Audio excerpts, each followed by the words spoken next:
what's up, everyone? This is the Never Miss Lethal podcast, episode 8, featuring on my left, Schwiddy, and on my right, CVH. I don't actually know the geographical location in relation to mine, but that seems like a really cool assumption. So, guys, say hi. Hey, how's it going, everyone? Alright, so this episode, oh jeez, time out, 1 second. Turns out I didn't disable my follower notification. Alright, so I forgot to hit save settings. Alright, so continuing. This episode I wanted to jump into a meta discussion. We were trying to cover that last episode, but apparently we just were having a lot of fun chatting and we're going to cover that right away. So I kind of want to hop into what feelings and say the meta.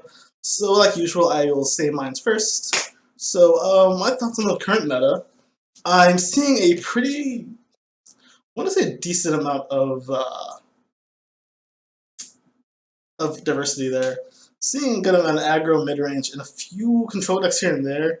Control decks aren't as common as they were before, it looks like. I'd often see them more often when I got to top 100. Didn't see too much control on the way. Saw a few control mages. Usually when I get to top 100, I would notice a lot more control decks in general. It seems mid-range seems to be king in this meta a little bit. And aggro actually has a spot for aggro, just didn't have it. Rune Prophecy system, I felt, always kind of shut them down before they could really get their hold, but it seems the tools they provided with the Battle Mage, although the Crusader list is more of a combo, I'd say. But I was able to use a very aggro archer to climb up. So I'm seeing a good mix, although I do feel control is not in the best of spots. So now I'll take this opportunity to pass it to CVH and give his thoughts. Yeah, it's interesting, right? I think you're probably right with mid-range being king. I think that might, if we go back for like the last 12 months, I don't know if there was a time when a mid-range deck wasn't like either the best deck or among the best decks. I think that has actually happened like between lane snapshot, which is like the average score of a few players. I think the only time mid-range something wasn't the top of the list was that one time control mage barely beat out mid-range archer, but it was really close. And everyone I've talked to in the snapshot, I don't exactly know how it's going to turn out yet because I'm still getting the results back, but mid-range mage, mid-range sorcerer, mid-range assassin, and mid-range archer are all 4 decks that everyone seems to agree are quite powerful at the moment. And it's interesting about control too. I think aggro's gotten a lot of new tools. I still think, I mean, it seems weird because like mid-range is so good, so aggro should punish it, but the game punishes aggro to a point where it can never really be overpowered at all. Like, I really doubt we ever see a straight-up overpowered aggro deck like Hearthstone had with Pirate Warrior or Aggro Shaman or any other aggro decks that you might have expected, like Undertaker Hunter. But with Control, it seems like that sort of thing happened, right? Where it was like the most hyped deck for like the first 3 or 4 days. Praetorian Commander, Echo, bunch of prophecies. Saw tons of play. I'm sure we all played against it more than we would have liked. And I don't exactly know where it's gone.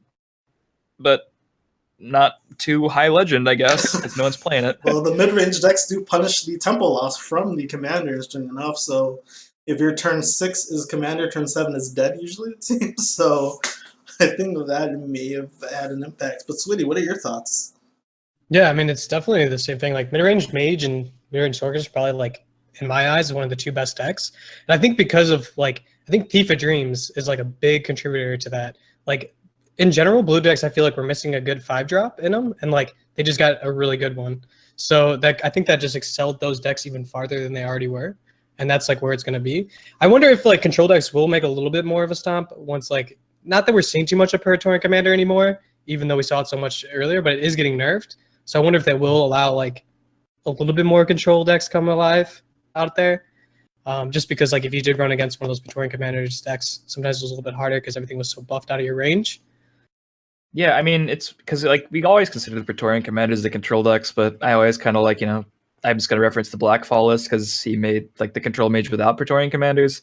You could argue about if that deck's even really good right now. I think it's better than some people do, but there's also some other interesting control decks. I always kind of considered Ram Scout a control deck. Yeah, that's always. I feel like that's always been the line of like, is it control or is it just a ramp deck? Is it control or just a really big mid-range deck? Sometimes it feels like it's. I think Dragon Scout nowadays feels more like a big mid-range deck. If that makes sense. Maybe how much you focus on dragons?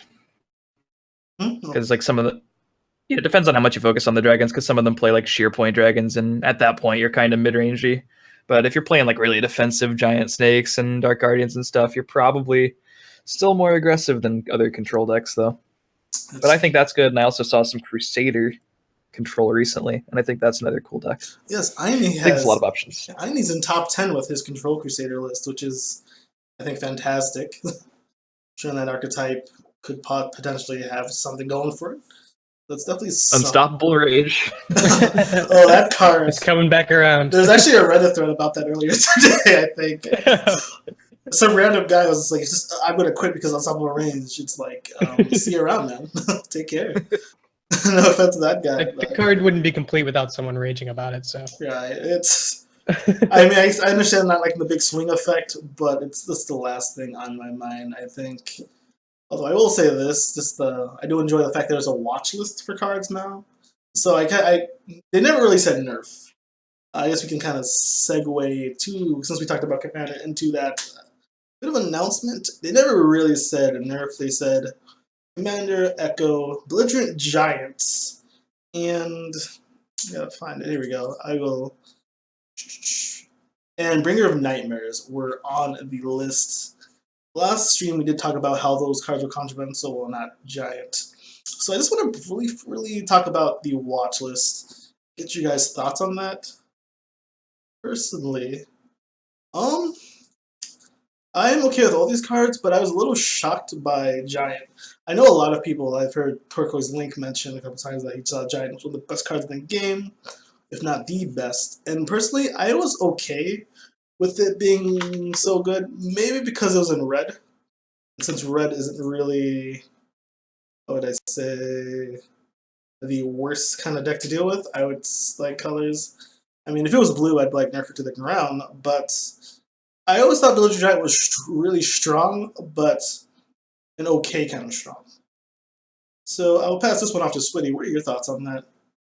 Yeah, I'm kind of interested to see like what the changes are. If it's going to be like just like a mana cost increase, or if like the card text in general will be changed. Like especially like if you look at Praetorian Commander, like I wonder if they're going to change it to be just like +1/+1, or if they're just going to increase the mana cost. I think that's going to be very interesting. Some things about the Belligerent Giant though nerf is like depending on what they do it. Like I think some of the big reasons why like Night Shadow and like also Undying Dragon are not very strong. Not only do they just get instant removed, but if you were playing against that red deck and you turn 6, played one of those 2 cards to like try to get yourself back in the game, and then got Belligerent Gianted, you pretty much just lost the game right there, and your whole out's kind of, you didn't develop anything. So I wonder if the change to Belligerent Giant is big enough. We will actually see some of those cards come into play a little bit more. I mean, it says card change, so it's probably just going to be buffed to a 6 cost. Hey, in a perfect world, turns out we heard the Atromanic complaints. We're just going to make red stronger. So let's make it 6. That's the thing. It could get buffed. They could feel it's not performing well enough.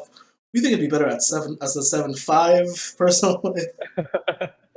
It's like the only card that does what it does. It's the only cast out on a stick, to my knowledge. So I really hope it still remains playable. I'm okay with less stats.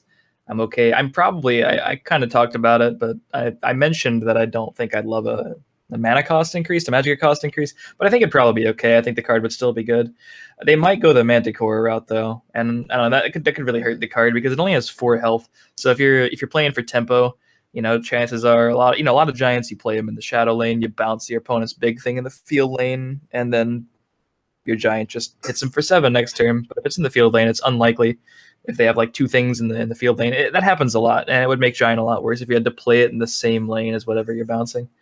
But that seems like a realistic fix to it. But either way, it also kind of functions as a nerf to Unstoppable Rage too. So I like that. But I hope there is a card that sort of punishes. I don't know. It's not fun, right? But I hope there is a card that punishes.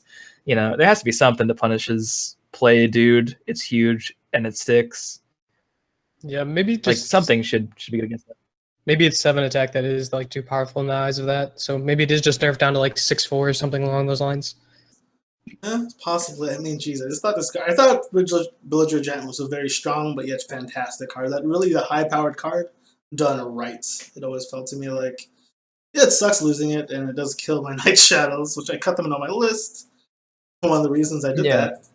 It's a cast out and a Lumbering Ogrim basically. Yeah. You're paying 7 for a 7/4 and the cast out effect, but Lumbering Ogrim even can't gain cover, so it kind of functions like the Manticore thing where you might have to play Blue Drain Giant in the wrong name. So if they fix it like that or they reduce its stats a bit, I could see it being fair because you're getting such a crazy combination of raw stats and an insane effect.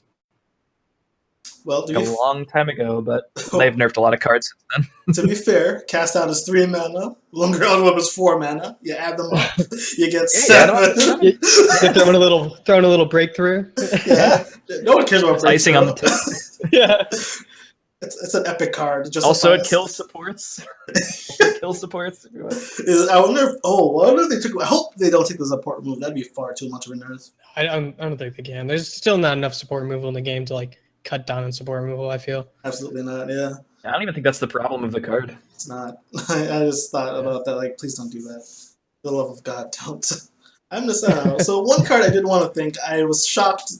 I've talked to this a lot of players, and surprisingly, I'm getting a 50-50 kind of deal. The trouble card that I'm not shocked on the watch list would be Supreme Atromancer.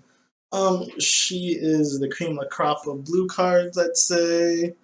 I probably said that wrong, but who cares? No one's paying that much attention. But cream of the crop, I think, right? Whatever. She's always been good, always been solid, and I'm surprised.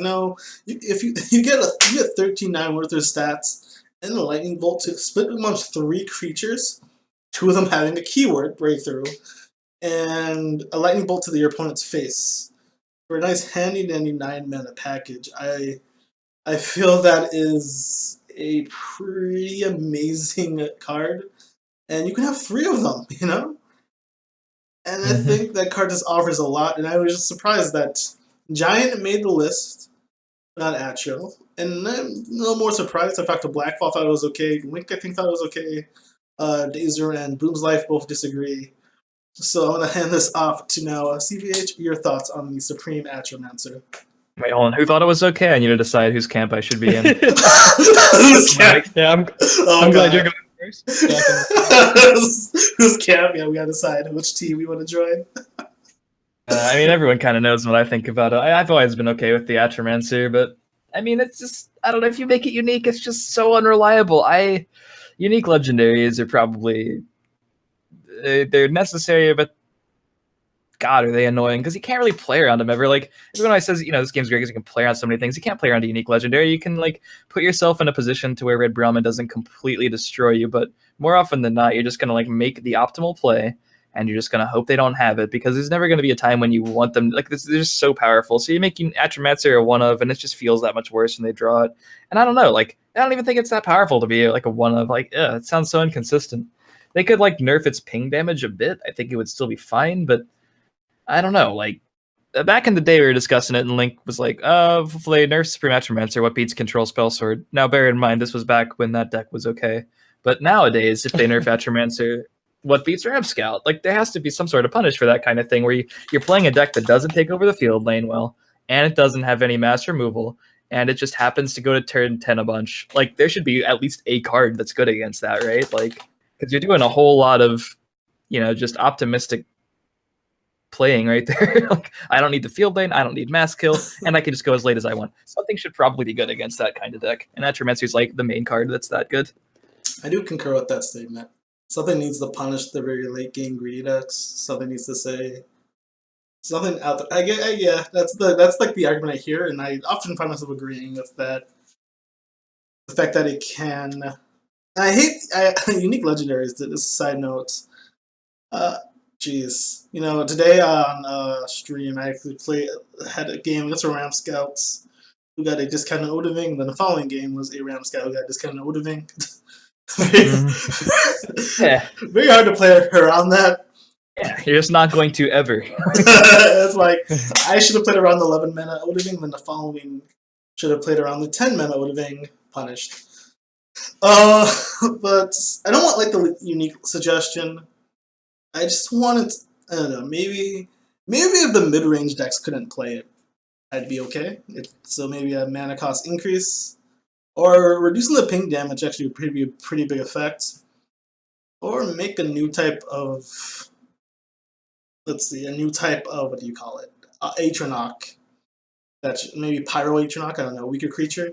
If even if they were just a 3/3, that seems like it'd be a little more manageable. It would move 4 of the stats away from it.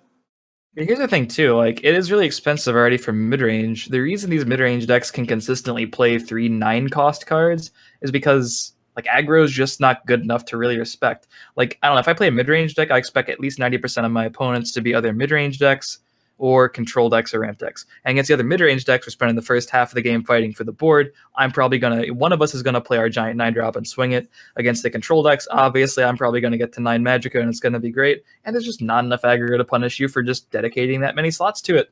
If you're playing against like 30% aggro, 30% mid, or 30% aggro, 40% mid range, and like 30% control. Like, do you still play Atro? I don't know. That's like a lot of matchups where it's just horrendous. So I don't know. Maybe aggro should get better because like right now I'm just not playing against aggro. I'm not punished for playing Atromancer whenever I want.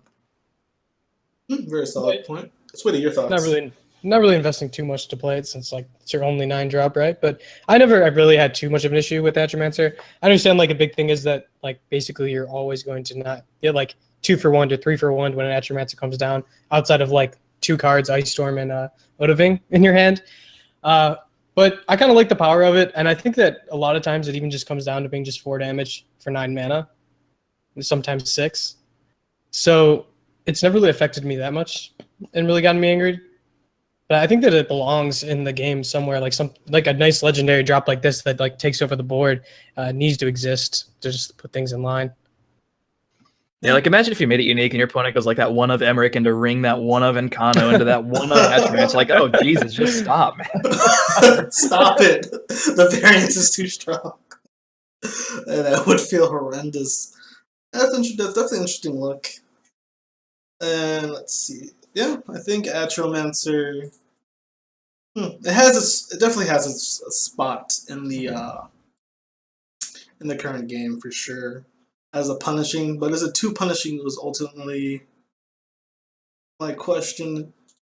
Make it a 3/2. A 3/2? Yeah. Yeah, you can do that, I guess. Like a Firebolt can take care of it. Yeah, it's already really even. See, this is the problem. All the Atromancer counters right here are in blue. This is like, can we? It's like I think it stops. Like, fire, make it a 3/1. Yes, Curtis can finally kill it. I'm playing Fireball in all my decks then. A fireball, yeah. Oh my god! Don't forget. Then that just makes a Ramp Scout the new hotness even better now, huh? Can just ping it away finally. But then again, Red could use Rapid Shot to get rid of the Atromancer. Sounds fantastic. I think we're on. Like the problem as Ramp Scout, your problem with it isn't so much the 3/3. It's the fact that there's all of a sudden like 2 more things on the board. Like they just need to play 1 card and they have like full board control because Scout can't deal with multiple things at once.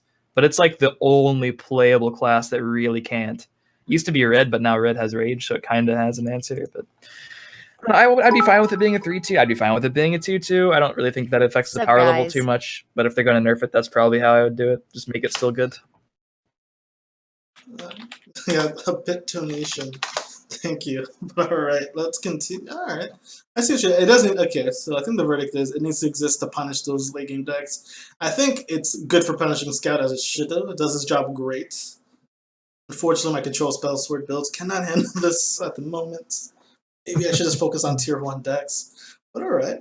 So that's the current meta. So as we hop into the meta and look at the watch list, before we move on topics, were you guys interested in discussing anything else on the watch list? I wonder, Ring of the Nightmares is kind of interesting, right? It's kind of like been a very controversial card, I would say. Even more so just because of like the randomness attached to the card and like how it can just blow out games the second it gets played. But I mean, I've played with the card a lot too, and like I feel like those outcomes don't happen too often, but the fact that the possibility is there is, caused some people some issues. So yeah, it is kind of interesting what they might do, and a lot of people have been saying they might go like the Balmora Spymaster route. So if you did play it on 6, you could only get something that was 6 or lower. I think that's a good fix. I mean, they're also looking at the stats still. They didn't really confirm anything. So if there is one card on the list they'll probably not touch just because it doesn't see a ton of play, it might be Bringer. Like, it's good. I think it's like a high impact card, but I don't really see a whole lot of them, which I'm happy about, because I don't really want to see a whole lot of that effect against me on the ladder. It's very anxiety. I like the fact that it's, yeah. I like the fact that it is like kind of like a silence for blue as well, which is kind of nice. Not that they needed more tools, but I mean, you can use its ability as like a silence in some cases, especially like when there's like a last gasp minion in play. So it's kind of like Yeah, I'd be kind cool of a with a unique play. preemptive Balmora nerf. Like a preemptive Balmora nerf to where they say, all right, it's not seeing a ton of play right now, but if we're going to have a competitive scene, maybe this isn't the kind of card that would look good being casted winning a game, which I would totally understand. Save face a little bit. I think Balmora Spymaster effect is good on the card. I won't miss it if it does become bad. The other day, The hell out of that card, but Bringer I don't think I'll miss. I played against a control mage who played this, turned his Harpy into Parthenax. Jeez. I managed to kill the Parthenax. Thank God Parthenax gave him the rebirth shout there. Solitaire. Yeah, Solitaire. Always Solitaire. And I just sat there, it's like, oh, this is fantastic. My opponent's Parthenax always hit Solitaire, and I never hit Solitaire. I always feel so bad. And then Yeah, like you just described a Hearthstone game. You just take out those card names and you add like Primordial Glyph and Firelands Portal, and that's a Hearthstone game. Yeah, that's true. that is bad. Although I felt really guilty the other day. I hit Merrick with my bringer, and I was like, oh geez. Well, American Sorcerer sounds good to me. I felt pretty guilty about winning that, and I was like, should I just concede this? That is, so I think it most certainly needs the some kind of treatment. Yeah, like every single situation where you're like that, like wow, this card did something completely insane and uncalled for. Like every single one of those gets fixed by the Balmora Spymaster change. So I'm pretty sure they just do that. Like it just makes so much sense. Like you're at 6, you just can't. You shouldn't be able to pull an Alduin. I'm sorry. Like yeah, that for you. I agree. Limited by the mana would help a lot, I think. The only thing that kind of sucks is like a lot of these cards is like Echo Vagatosh, Bring of Nightmares, like they get all this like negative response, but like the glory of playing like an online card game is that you can have these types of effects. So like there just needs to be like a middle ground where they're not like so feels bad for the other opponent, but still like interesting enough. And I kind of am like not really frowning against them for like trying these types of things, because it's like you have the opportunity of playing like an online card game opposed to a paper card game. So Here's it's an kinda interesting nice. question. I don't know. I'm gonna just steal the question asking spotlight from gym class. Oh. What is your favorite constructed playable RNG using card? Do something in this game that's not possible in a paper card game. What's a good example? Because I have mine, but I'm gonna ask you guys. RNG card. I really like. You got the search random right now? Can I do that? Battle Mage build, so. Yeah, you could search random. Can I search random? Yeah. How do you think I build how do you think I built Oh. RNG Battle Mage? Splendid. All right. My favorite random card. That's an excellent question. Let's see. Which one is the best? Well, someone who's not a fan of RNG. No, like well designed too. Yeah. I think. Yeah, I was just. What's a good example of how they could use RNG healthy? What's your favorite example? A favorite example. I like. Let's see. The card I play. I like Orb. No one plays it, but I like Orb because I'm just drawing a card from my opponent. So it could be really awesome. But at the same time, it's card advantage. But then again, you can low roll and high roll. But I don't think the high rolls could be that devastating. I mean, I had games where I drew 2 Master Cores off of my opponent. But I'm gonna go with actually Parthenax. Actually, I think he's a 12. one. I think he's a 12 cost card, right? To start off with, he's 12 cost. Yeah. So he should have a strong effect. He falls into the we're unique, so we should have some kind of godly ability. There's only one of him, and the shouts. And the shouts, I'd say on turn 12, 4 out of 5 are good, but around turn 12, it's not the worst thing in the world. And I say 4 out of 5 because on turn 12, there's a good chance the cast out shout might not be the greatest to pick up. But typically, I don't mind Parthenax. Like, you know the pool he can get. Sometimes it's really strong when you get multiple of the same shout. I've gotten several soul tears from him. I've got one time I got triple drain vitality, so that was kind of nice. Nose pad, I like it because the person playing it knows what's coming from it. The opponent has an idea. I think it's all right. That's my thoughts. Yeah. You got one, Schwiddy? I don't know. It's Yeah, it's hard to say, right? Like, I mean, like Aran and like Orbit of Arena both have like random on it, but like those cards can be like kind of replicated in like a paper format. Maybe Orb would be a little bit harder, but like randomly choosing something for your graveyard, you could make that happen in a paper format like pretty easy just by turning things face down. I don't know, like it's hard to actually say now that I'm looking at all the random cards. I mean, like Hyrox Summoner, I think is like okay, but it's not a huge, roll of a random dice, right? You're only picking out of 3. Yeah. I mean, I like the like Altar Despair and like Chanter of Akatosh because those are still kind of random, but you can kind of like control the randomness. Good point. Yeah, my favorite would have to be Blood Magic Lord. It's just like kind of tough. Blood Magic Lord. Because you have a small pool, but there are different times you say like there's always a chance that one of the 4, like each one of the 4 in certain games is going to be the best one. There are times you wish for Drain Life, times you wish for the Guard, times you wish for Raise Dead or whatever. And Raise Dead even has more RNG attached to it. So that sounds horrible, but it's like balances by the cost, it balances by being slow. And the fact that Raise Dead also has RNG attached to it ensures that whenever you play Blood Magic Lord, like 2 situations are rarely going to be the same. Like there's so many different ways a Blood Magic Lord can go. And yeah, you can sort of play around the results if you're the opponent. And even the Raise Dead skill, like save your Raise Dead for when the discard pile pulls. There's like so many ways you can maximize the Blood Magic spells. It's much different for me to just like, oh, my opponent has a big thing on the board. Bringer of Nightmares is going to give, like, obviously the potential outcomes is way higher on Bringer of Nightmares just because of the board states and the different cards in the game. But there's so much you can do, even though the pool is a bit smaller with Blood Magic Lords and the variants involved, that I think makes it a really interesting card. Okay. So having a pool typically of cards seems to be the healthy route of RNG, right? Like this way your opponent can account for what you have as well as you seeing what you have. Sure, he still doesn't know, but there's only so many possibilities with Blood Magic Lord.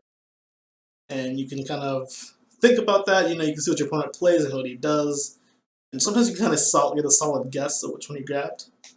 Yeah, like even the Discover mechanic that you see Rift and Pickpocket have, like most like the Hearthstone Discover cards. Like at the beginning, everyone was like, "Oh, Discover is a great skill testing mechanic," and now everyone's like, "Wow, very much tired of Discover. Let's not do this much anymore." Because like even though you get to choose and you have decision making involved, the pool's just too big. Like it's fun, it's wacky, but yeah, we already have a few cards like that, like Balmora and Wabbajack, that are always going to be those kind of cards. Okay. So what if I was wondering, would it be too much of a nerf to make Bringer of Nightmares act like Wabbajack? You had no idea. I think That's a massive nerf, and that kind of ruins the card actually. Yeah, I feel like that changes the card dramatically, even though there's not much being changed besides like seeing the card before. But like, yeah, I think that like really changes this card to like a completely different card. If that's I think it's really actually just ruins the card now I think about it, because it's kind of a neat effect. Just needs to be a cap or some kind of pool, or if they want to create unique creatures, it could transform it into. But all right. So that is, I do like this card. But now let's talk about the set overall. Heroes of Skyrim. This set was, I guess this kind of segues back into the almost a meta changing. But overall, the set seems, I guess what Bethesda has been doing has been pretty excellent.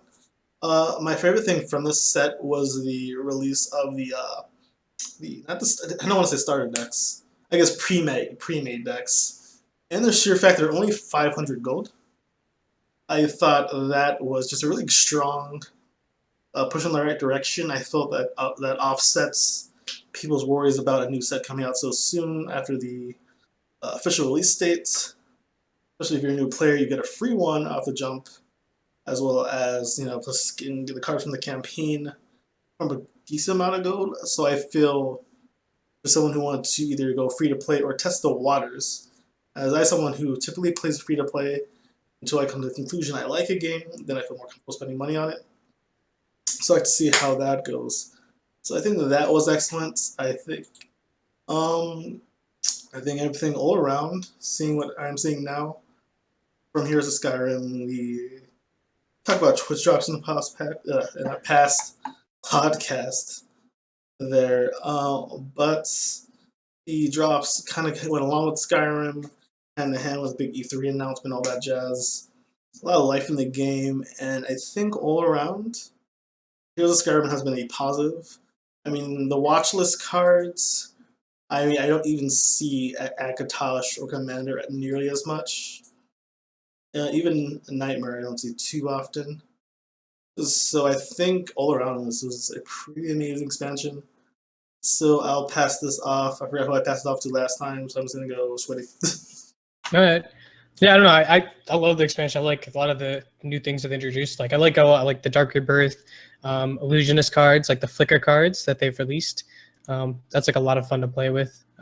You can build like a kind of interesting, unique decks like around those effects, like Night to Remember as well. And just in general, they just like added, not only just like strong cards, but lots of cards I feel are still untested. Like you can see now, all of a sudden, like support mage is coming around. There's like so many different variations. There's like an Altar Despair one. There's a Wolf Cage one, and we got more cards that work on that. So I don't know. Overall, I really enjoyed. I think the way they typically always go about things, like with the new players, has been pretty good. Like with the drops and giving people like the free decks to get people like still going into the game. It's been a good move so far. Okay, CVH, your thoughts? Yeah, on the starter deck issue, the starter decks are really good. Like I still don't have them memorized, but like they're all Amazing. attached to a legendary. Yeah, you get a free legendary with the starter deck, with your free starter deck too. And you know what kind of legendaries they're including with these starter decks? The best ones. Like they just like they're not giving you the trash. Not that there's a whole lot of trash. Besides our But, yeah, boy, you just- what's his name, Benjoin or Bajoin? Oh jeez. He just haven't Yeah. found a spot. I don't yet. even know his name. Yeah, I know what you're talking about. Let me pull them up. But the 5 cost actually, 5 cost drain. Hey, I still think that card is Brian good in off. Pill for Monk. Boom's life saves us. We'll never know though. We'll never know if it's good. You No know, one's ever gonna play it. Listen, man, he ramps you, he heals you. That's a 5-drop 4/4 drain. It's not even that bad. Yeah. People play 6-drop 5/5s drain all the time. This gives you Magicka. The only issue is that you have to play a really bad deck to get it to be good. So no one wants to do Let me tell you, one day a drain deck's gonna come up. A few expansions from now, drain something is gonna be so legit, and then Brian off will shine. Drains. Yeah. Little girl proxies effects, right? So you go little girl turn 4, Brian turn 5. I feel Dude, like I'm gonna play this card in a deck that it doesn't belong in just to play it and see if it's good in a good deck. I'll figure it out. But yeah, that gives you like Alduin and Parthenax and stuff. Like back when I started card games, my first starter deck was the Yugi starter deck. And I got a Dark Magician. Dark Magician. And that card was cheeks, alright? Like, no one played. The show hyped up so many bad cards. Yeah, like not only was that deck garbage, but they gave me a garbage like face. I don't even remember. Like Lord of D was the second. I don't know. It was just awful. Like they gave you some just straight up garbage. It was like $10, and here we are in a day and age where I don't have to leave my house. I don't have to spend $10. I get a free starter deck for the effort that it took me to log into the Bethesda launcher, which granted does take some effort sometimes, but I got a free starter deck, and it gave me a good legendary. It's even more cards. And it's just wonderful. It's a wonderful experience that we had today, or whenever we got the starter decks. And I agree with that because and they're 500 gold too. Like that's simply amazing to me. 500 gold, like, dude, like how long does it take to get 500 gold? Seriously, not that long to farm up 500 gold. So a new player, It's like that's almost a Twitch drop. And the Parthenax one I feel like is the best, right? The Parthenax one has like Leaf Flicker in it, Earthbone Spinner, Murkwater Shaman. So it's got like so many playable epics too that like you're gonna want to get regardless. That's probably like the best one if I had to pick one personally. Yeah, and even like the Encana one, people are like, "Oh, I wish I had an Encana." Well, you can basically buy one for 500 gold, but wait, here's 49 other cards, including like Manticore and other good stuff. It's just that's a solid deck to start off with. And it made me, geez, I must say, oh man, I really wish that we had starter decks. Like, I think I bought them all in the first day, and I checked how much collection it filled from the expansion. I think I wound up at 33%. So if you good amount. That's an interesting stat. So if you think about that, if you buy for how many starter decks were there? 6 or 5? Bring I on would say 5. 5. So for about 2,500 gold, you can own. So without spending an actual dime of real money, 2,500 gold nets you 1/3 of the cards from the new expansion. I think that's rather generous to free-to-play players. I think that's fair. And I think they did a good job of balancing the rarities in general too. Besides, because my main concern with the expansion was like, wow, it seems really fast for an expansion already. But they did exactly what I was hoping. I mean, there's more legendaries than I would expect, but I didn't expect free starter decks and everything too.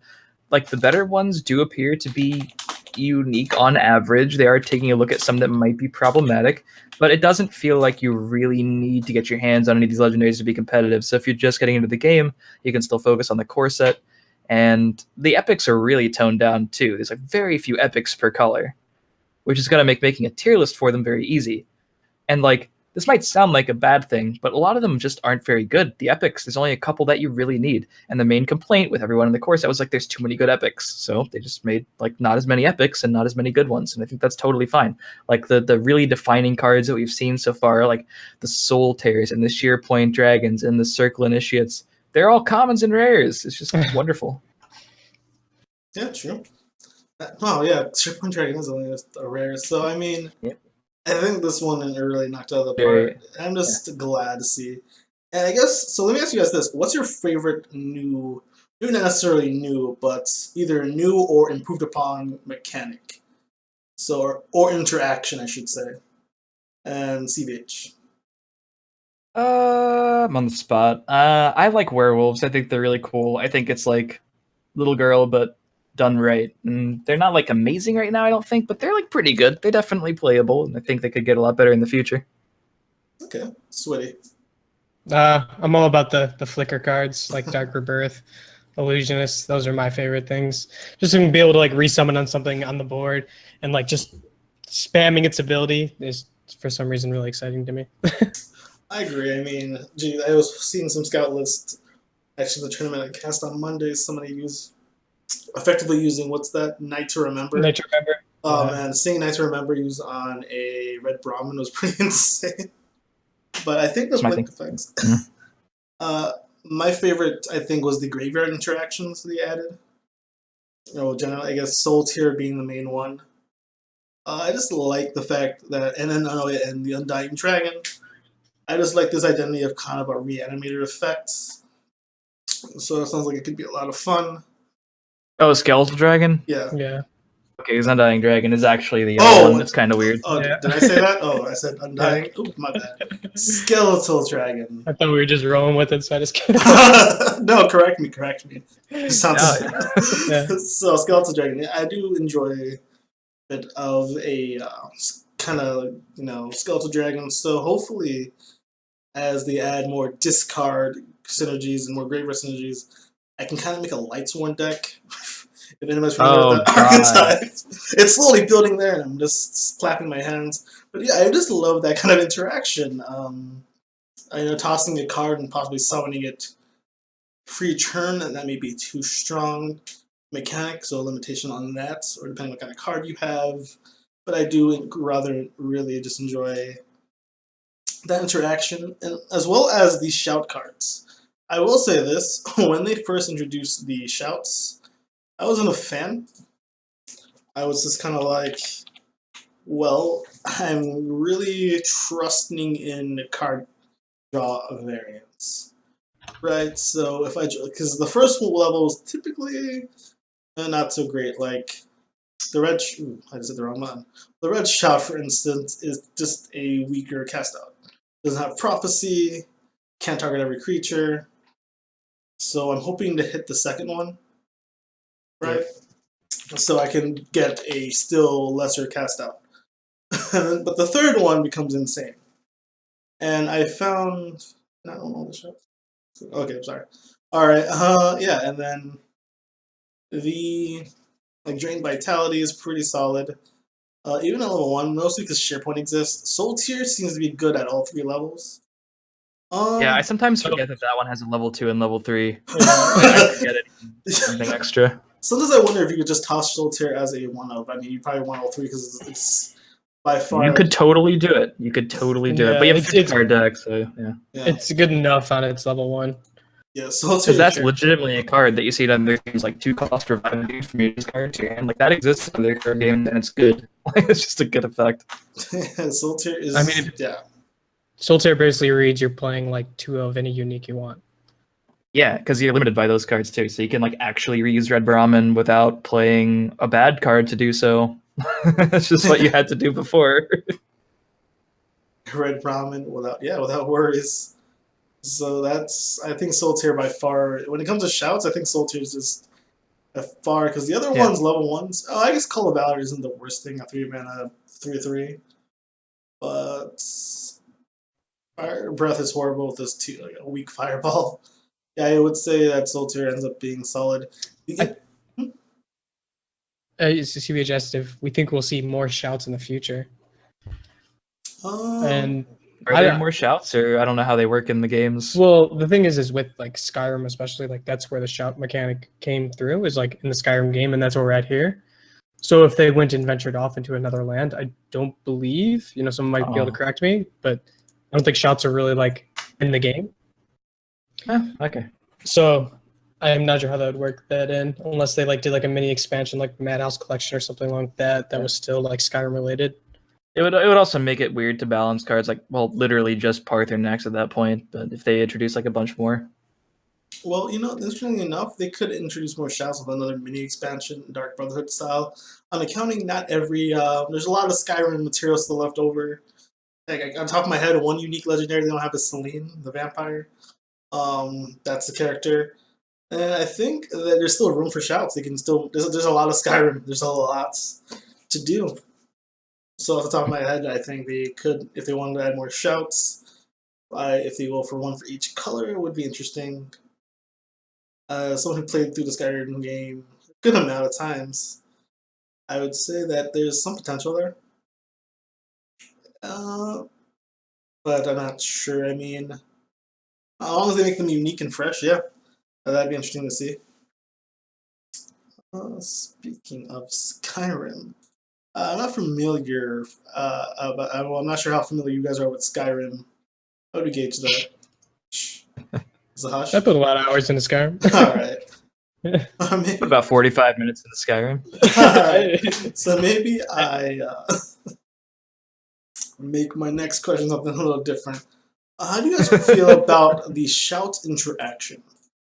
Right now, our interaction cards would be Ulfric Stormcloak, which, interestingly enough, I have not seen. Whenever I play, I don't see anyone running Ulfric. But then again, I don't see too many shout decks. Let's see, Young Dragonborn. I have actually got wrecked by Young Dragonborn the other day. And Greybeard Mentor pulls them out. Well, then there's Dova the Voice, who wish she wasn't the last grasp. But do you think there's enough shout interaction, or should there be more, or is it just right? You guys' thoughts? I'll toss it to you, Schwiddy. I mean, if you look past the fact that it's a shout, it's an action, so it's already got like a bunch of synergy with action-based stuff. When it comes to like Ulfric Stormcloak, I've seen like Link even try because when I first read Ulfric Stormcloak, for example, is like when you play a shout, draw a random Nord from your deck, and what that read to me was like when you play a shout, draw this Nord from your deck. So I was kind of trying to look and see like what Nord could you tutor off of with this to have it as like an extra copy. And one of the things I've seen people using is like Great Bear Mentor. So like it was like a way to like just keep on your shouts going. So basically that was just like a shout generator, Ulfric was. And that was kind of interesting. But I think the fact that they're actions, you don't really need too much shout interactions like outside of that. Like synergy cards that are only for shouts. Solid point. And CVH, your thoughts? Yeah, I think ironically the best shout synergy card, I don't even think we count Parthenax because you can play it in a deck with no shout, just gives them to you. But it'd be weird to include more shout synergy or more shout support, because if they're not going to make more shouts, those cards will kind of be stranded in the set and be weird for new players who don't have the Heroes of Skyrim cards. I don't know. The shouts themselves are a little bit lackluster, and I don't think the support cards at the moment make them much better. I've seen a bit of Greybeard Mentor, but I honestly just have not seen the other cards besides like the first few days when everyone was testing everything. Like, they just didn't stick. And Ulfric is kind of close, but no Crusader deck really wants to play Call of Valor in a 5-cost 6/5, even if that 5-cost 6/5 can sometimes draw you another another Nord or whatever it is. It's not very good. Like, it draws you an Imperial, I guess. I don't actually know what it does. It draws you one card. It draws you a Nord, I believe. Yep. If it draws you a random Nord from your deck. Yeah, I mean, like the best shout support card is a glorified tusked bristleback one of in your deck, and if it sticks for a turn, and if you have a turn 6 Call of Valor, which you're like randomly playing on turn 6, then you get to draw a card. Like this seems strange to me. Like it's not horrible, it's just not worth it. So I mean, I'm okay with that though. I hadn't really felt like I missed playing a crazy shout centric deck because most of the shouts I don't really want to play in a lot of decks. Like, I'm not playing Unrelenting Forests. I'm just not going to do it. Just yeah. Dude, I don't know if any of you guys did, but I feel like I heard a lot of people saying that they thought Word Wall was going to be like a good card, and like I thought it was. I never agreed with that. I personally was like, what are you guys talking about? Like, I didn't think it was ever going to be a good card, but I like how that was one of the cards that like a lot of people like had shout synergy, and everyone thought it was like going to be playable. Yeah. Things with Wordwall. The issue is that like Wordwall itself is bad unless you like soul split away. But I got some. Maybe it was you, Schwiddy. Did you wreck me on the? No, it was like Onia. It was someone on the test server when we did that whole thing that wrecked me with like a Wordwall into soul split into like a Call of Valor getting 2 things. And I was like, actually wow, sounds hilarious. really good. But if you draw those cards in any other order, it's really, really bad. Do something a little tricky there. Geez. So that's interesting. All right, so now I would move on to the future of the game. We can discuss a bit mechanics you would like to see, or wait, mechanics you like to see in the future, or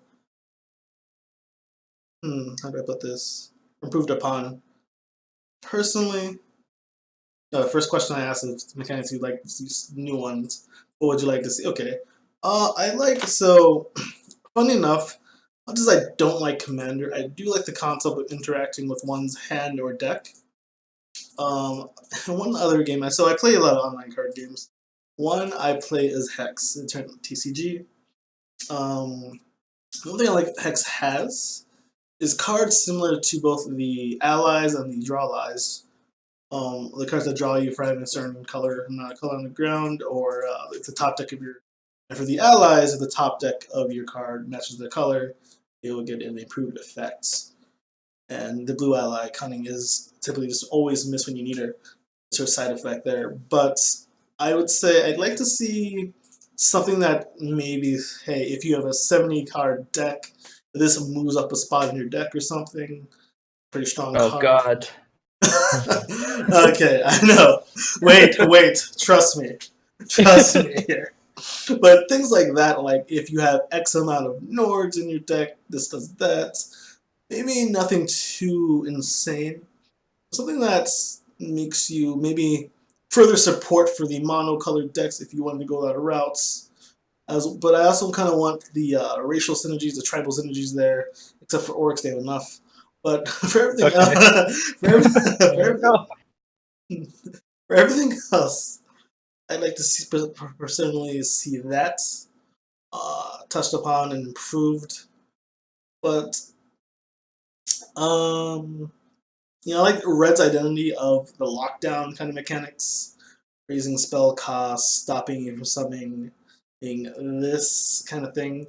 I think that's cool if you could have some kind of a lockdown deck. I know that may, maybe not total lockdown, as in that may be very uninteractive. Yeah. Yeah. So, I mean, I love the mechanic too, but it can be like pretty frustrating, and I don't know if that's the route they want to go. It's kind of look. All right, actually, I'll let you finish actually first. Oh yeah, so I mean, obviously, I just want to see. I like more interactions. So, and one key thing I was really hoping they'd have in this expansion that didn't have was more prophecy rune interaction. I mean, there is what is it called? Use Guild Shadowfoot. Yeah, that can block out a prophecy. But I wanted something more like Dark Guardian, something that when your opponent's prophecy procs, any effect is triggered. I was hoping maybe get that to, since aggro typically is not in a good spot to the rune and prophecy system, so much favoring that, I would have liked to see a card that's more of that interaction. I think that interaction is pretty healthy for the game all around, in my opinion, and it actually adds more layer of strategy. Maybe that's not the best card, but if you're worried about prophecy, you slam it down, go face, and then you'll lose all your tempo right away. And as well, I'd say, well, I guess more werewolves and vampires, but I guess I guess under the tribal synergy. Yeah, that is all I have for things I like and like to see. So to sum up, summarize my thoughts, more hand interaction. You have that guard that buffs gives your guard. I like that. More deck interaction. Oh, and more mill mechanics. I know a lot of people don't like that mechanic either. Or any mill mechanic, really.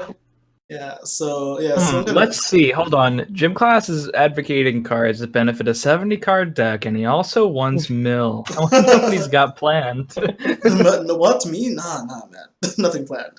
Hell you. No, I'm not trying to convince people for cheap wins, man. Nah, but I'd say I'd like to see Mill, but hey, that's all I got. So I'm gonna go past the CVH. What would you like to see or see improved on? Well, the prophecy interaction is kind of interesting because they did it with Dark Guardian, but while I think that's a super well designed card, the decks using Dark Guardian typically don't care too much about its secondary effect. And the deck that needs the prophecy interaction, I mean, I'm sure no one really wants to see that happen to them, but like, the aggro decks that don't want to play a 3-cost 2/5. So I think the Shadowfoot kind of does it better as far as a card that you'd need to interact with prophecies. But I don't know if that's the way to really help aggro out, because if you make a card that just says, and it could cost basically anything, if it just says your opponent can't use the prophecy ability of their stuff, whatever you make that card, it's immediately going to be disgustingly broken. Like they tried that in Wizards, tried that with Duel Masters and Kaijudo. They didn't try it with Kaijudo. They learned that lesson, but they tried it with a couple cards in Duel Masters, and it was just like ridiculously unfun. They basically the same rune system, in case you guys didn't know, but yeah, it was just not fun. So if they do like a cryptic totem build medias type of thing, where you just like, your opponent can't activate the prophecy ability of the cards they get from runes, that would be not great. So yeah, that's an interesting one. I've seen some people suggest like refilling runes, but I think that kind of does the exact opposite. That just makes prophecies more of a problem. Yeah, it makes prophecies. And don't forget the card advantage drawing you get from that. That's pretty insane. Like they just draw another card eventually. Yeah, I think maybe more. I guess the Nord cards kind of have it as you break runes. More of that for aggro. I guess a big issue is a lot of these cards. Yeah, like Hoffinger. Yeah. I think a lot of these cards just. I mean, the werewolves were great. But they encourage a different attack order. Like usually you never play things before you break a rune, and now you have to. Yeah. So it's kind of interesting. I think in Circle Initiate, it's like a big player. I feel like Circle Initiate is like one of the strongest werewolves I've got. Yeah, and like you play that outside a werewolf deck, so it depends on like, what you want to play that turn dictates whether or not you play said card before or after you attack, or if you attack with like one thing, or if you attack with one thing, play a thing, attack. There's like so many different ways you can play it in any given turn, and that actually does matter. So I like that. It does kind of encourage. See, like no more big vanilla prophecies kind of ever, like that have race benefits like Mystic Dragon. Like I don't know, like it's not in every blue deck, but it's not really inspiring. It's just, hooray, here's 4/4. It's on the board now. Good game. Get wrecked, yeah. So what are your thoughts? Yeah, I mean, I always like reanimation effects and discard effects in other games. And that's like would be kind of cool to see, but those effects are like at least discard, right? And like lock mechanics are like really frustrating for the other person to play against if they go off and work correctly. And like sometimes I feel like that's a dangerous road to go down. So it's kind of hard to say, but honestly, I think like I still like we're like so close to, like you've been saying, like so close to actually having like a reanimation deck, but I still think we're so far away that like truly works. And that's what I used to play in Magic is like reanimation. So like I really enjoyed that. Do you mean reanimation as in directly to the board, or because Soul Tear is so good? It's just like makes directly me not want to try anything else. Like directly to the board. I mean, like Necromancer. Like I could play Reanimator. I could just play Soul Tear. Blackroom Necromancer, basically. Falkreath Defiler. Yeah, Falkreath Defiler, but that's. Yeah. I could play Soul Tear, guys. So they really Soul Tear is making me lazy. Yeah, I think I don't know. See, I wonder. That's the thing. Reanimation to the field is very strong. I feel like it's in this kind of game. I think it might be too strong. You know, use turn 1. I ring out. What do you call that card? Palace Conspirator? Exactly. Discard my Atromancer turn 3. Lol. Or whatever the mana cost for a card like that would be. That I really like. Enjoy So I think it may. It depends the cost and the kind of card. So maybe a mid to high cost spell card, or a unique legendary that says, "Hey, whatever, give me another 12 cost legendary. Pick any creature from your graveyard, summon it." Maybe something like that. But I just think I have to be careful, really, not to make it like too good. Yeah, I mean, even in Magic, they like pretty much tried to get away from it pretty fast after they realized how broken it was, and like you don't see any like straight reanimation cards like that too much anymore, unless they're very.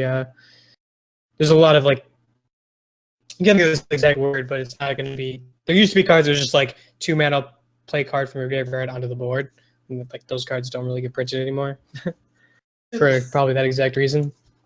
Oh yeah, for good reason too. I think just it's yeah. So I think we got covered that it's pretty cool. One thing this popped into my head actually as I was looking at the collection here. Dragon Cult Ghost. Now this card doesn't see too much play, but I do like the mechanic. So let me just tell you all about it.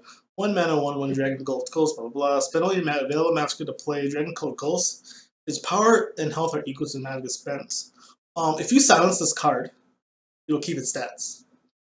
So that's the strengthening mechanic as opposed to just buffing. Is something I see a lot in Gwent. And there's, of course, many interactions with that, with strengthening cards and all that jazz.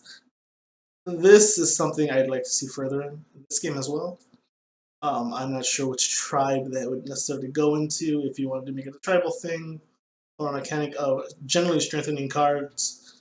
I mean, it could be busted, as it kind of shuts down silences as you're increasing your cards.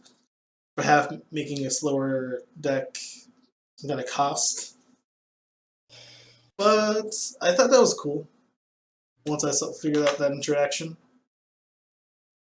Yeah, it's really close to Forbidden Ancient from Hearthstone. It just can't be silenced, which is just one of the problems. But besides that, the cards are actually just identical, I think. Is it? Yeah, it is. It's the same. Oh yeah, have you not seen that? I didn't. I came from Duelist. Yeah, I'll link it because I brought it up just to make sure it was the same. No, but you're right. It is the same. That's the weird thing. I came from Duelist. Everyone's like, "Yeah, this card. And I'm like, "Oh, sounds nice." Comes from Duelist. You have to come to Duelist from somewhere else. Reverse. Playing Duelist to come. Oh, this game was cool. Everyone's like, Hearthstone this, Hearthstone. I'm like, so guys, Duelist, yeah. So I feel like Duelist is okay. Yeah. It was hit or miss with Duelist. I think the pixel art threw it off. Yeah, it was hard for me to tell what I had in my hand. Also, just that. Yeah. Yep. I mean, I think the appeal. I think like you either like pixel art or you don't. But yeah. So I think we've covered quite a bit. We started a bit early, so we may be around that hour time. So this is where I like to say any final thoughts from either CVH or Schwiddy. All right.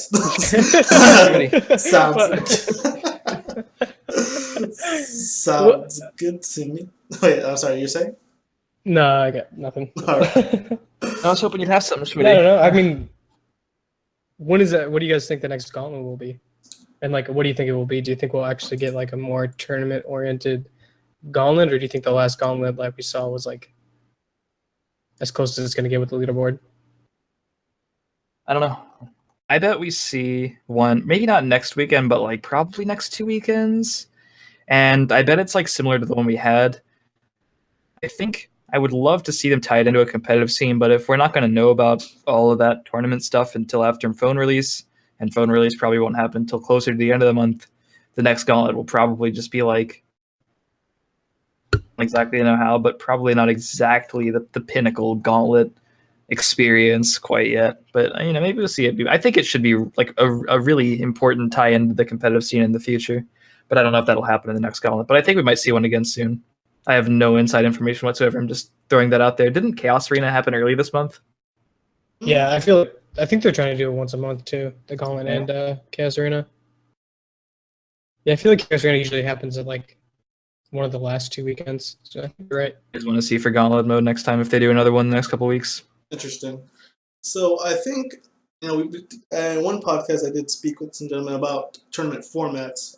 But what about tournament qualifiers? You mentioned you'd like to see gauntlets. Would you like to see the ladder taken out of the equation, or would you like to see and have these gauntlets? You earn points in that manner. How would you like to see it? I like the concepts of maybe and referencing other games. I don't like to do that too much, but it's good examples. Let's see. Hex has tournament inbuilt. You can enter, and I'd like to see tournaments like that where you can enter, gain points towards points or tickets or something, some kind of tracker to show your progress towards getting to a bigger tournament. Yeah, that's cool. All right, so we're agreeing with that. Schwiddy? Yeah. Oh, I'm sorry, you were saying? Very good. Yeah. I think that if there was going to be like a big tournament, right? I think that having multiple ways to qualify is good, like different ways. Like maybe you do invite like, top X player from the top of the ladder, and then also there's a qualifier tournament and so you get like there's different avenues for those players to come to the tournament. And I think that kind of makes it more interesting because then they all have their own storylines of how they got there and what part of does they excel. Like Inez, right? He'll probably get invited because he excels at ladder climbing. He's like god tier at it. But but in tournaments so far, like he hasn't really made it to the end yet. So maybe he just needs more time. So I think that like someone like that does deserve to be there. And then also people that are just good at the qualifying tournaments that have been proving themselves should also be there. So I think that if there's like Everett, I'd like that there isn't just one go ahead way, like this one gauntlet, your one chance, you get 3 chances in a gauntlet run and then you're in the tournament. But maybe make that one of the ways you qualify and then have other ways as well. Okay. Good point. And I will say if they do tie in a ladder system to, well, like we always talk about ladder system, but if they tie it into qualifiers, huge weight would be lifted off everyone's shoulders if we just could see the MMR. And I'm going to say the G word, guys. Grab onto something. Just see what their like matchmaking score is, so it decide like if you're a number 11 and you see number 10 is way away from you, but number 11, number 12 through 15 are super close, you probably don't risk it. It like allows you a little bit of consistency and knowing when to queue, as opposed to, oh, it's taken me a couple wins, I guess I can. There's like a gap here. Like it's just so weird that you're not actually seeing what a win amounts to a lot of the time. And being able to see a rank, if they do like say top 64 players get qualified to whatever, being able to sort of see where you actually are as opposed to just a number, like an actual number that relates to where you are as opposed to the number directly above you, I think that'd be a big deal. But yeah, I think it'd be super cool if they did a gauntlet where they like qualify the top however many 128 people from that, top 120 people from ladder, depending on the type of tournaments they're qualifying for, whether they're online or in person. They could change the numbers or change the amount of time people have to qualify. But tiny little third-party tournaments plus the gauntlet mode plus the ladder could give different players who have different amounts of time and experience in the game to grind and like different levels of experience in tournaments and stuff. They can give all these different types of players a way to feel involved from the ground up. I think that's important. And then they could invite streamers too, because we're really lazy and bad at the game. I think we should get top priority. All right, I do like that. Qualifiers. I mean, I think that's a very interesting topic because you want to make qualifiers not too much of a grind and more skill based, but you also want to give multiple options and chances. I certainly agree with all this. But all right, I think we actually went over an hour, which is sweet, as we had a lot to talk about and share the community. And 750 you guys stuck around. Appreciate that. So I'd like to thank my co-host. Well, before I get again, let me ask any other final thoughts. Groovy. All right. But before we, so I'd like to thank both CVH and Schwiddy taking the time out. I know Schwiddy, you're pretty much just getting out of work, so thank you for that. And CVH. I know you're done streaming. You usually take this time to relax, so I thank you as well for coming. Thanks for having me. Oh, absolutely, definitely. To have you guys on again sometime. So that is that, and that is the end of the podcast.